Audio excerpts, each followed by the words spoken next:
kali ini kita bersama dengan tuan rumah iaitu Puan Nisa. Sihat ke? Alhamdulillah. Okay, thank you so much sebab beri kepercayaan pada Yaya untuk buat your foyer ni menjadi lebih cantik. So, sekarang dah cantik, punya warna dan design yang sangat cantik. Tanya kepada Puan Nisa yang buat rumah ni. Tapi sekarang ni Yaya nak startkan dia. Dah bersedia tak? Okay. Jom. Alright, so untuk rumah Puan Nisa segmen 1001 kali ni Yaya actually dah memang terpegun dengan design, colour, pemilihan warna and also cara cat lah. I rasa it's a very nice personal touch. So Yaya tak perlu nak terlampau ubah anything, hanya nak enhance je ruang foyer ni.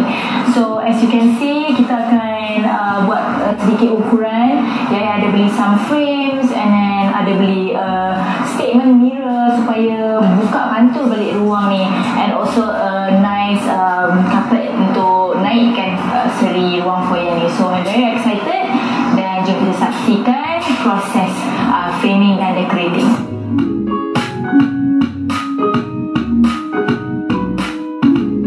Alright, so as you can see, we are almost done dengan segmen 1001 hari ni.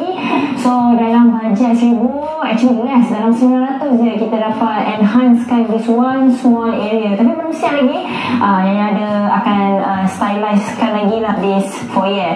So as you can see, before this pun dalam Impiana punya episod lain yang ada buat 1001 pun menggunakan frame. I think framing, the art of framing tu can really enhance a small or big area. So you just have to play around. Kali ni untuk rumah Puan Nisa, saya beli this steel frame where she can put messages atau ada gambar-gambar atau anything yang small pieces lah yang you boleh play around and stylekan sendiri. And yeah, so sekarang kita akan bersihkan wall ni. Lepas tu saya akan habiskan the styling. So let's go.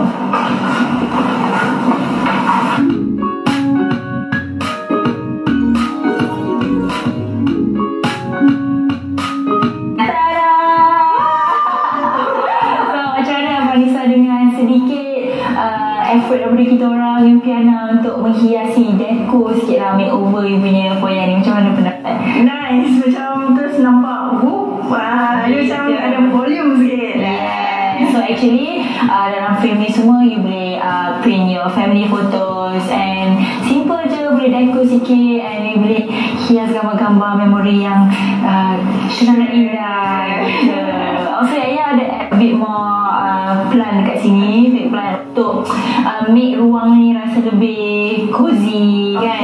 And kebetulan lah rupanya rumah Puan Nisa pun ada juga big plan lain. Kita tahu je kita Matchy. Yes. Anyway, thank you so much for today. Thank you. And enjoy decorating your frame. Thank you so much, Impiana. Alright, sini sahaja episod 1001 di Impian hari ini. Thank you so much. Bye.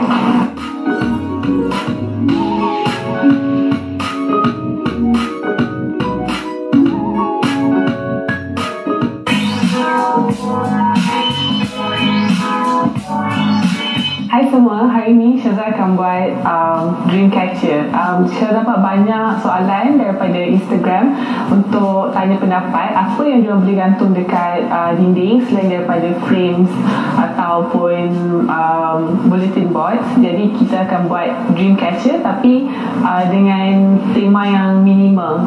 Jadi untuk projek ini kita kena ada guna gelung.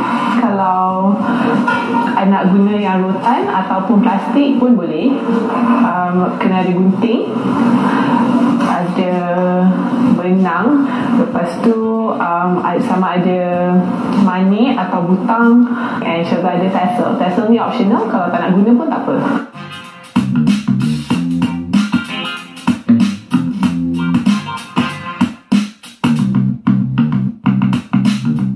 Jadi untuk mula, Syazah akan guna yang paling kecil dengan yang paling besar. Pertama sekali kita nak attach ni dua, kita nak sambungkan dua ni.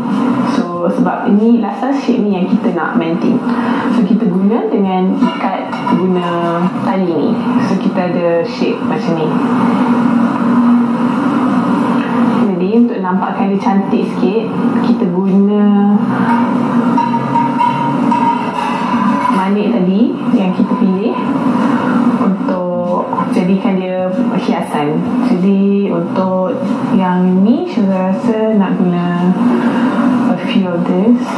Okay, jadi hujung ni kita akan buat loop sebab kita nak gunakan bahagian hujung ni untuk gantung dia pada dinding nanti.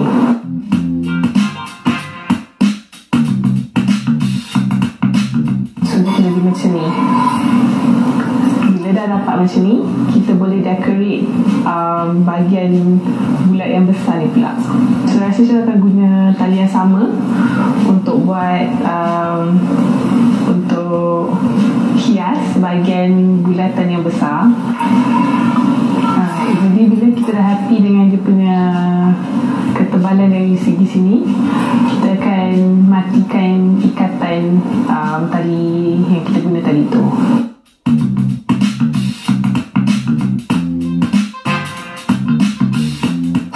Alright, jadi lepas dah kita adjust dia punya tali tadi tu ikut apa yang kita suka, kita akan kemaskan dan kita akan sambung hias pada mana yang kita nak. So untuk yang ni saya rasa saya akan guna ni loket ni dengan tassel ni.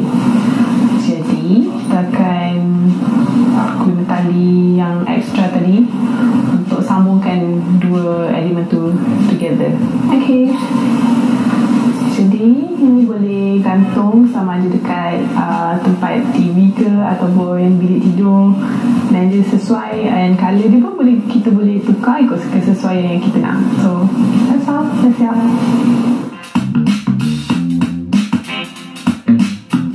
Baiklah, sampai sini sahaja impian untuk hari ini. Terima kasih kerana menonton, dan bagi anda yang ingin pelajari tips yang lebih hit dan style tentang interior design, jangan lupa follow kami di Instagram @impiana_my ataupun layari www.impiana.my.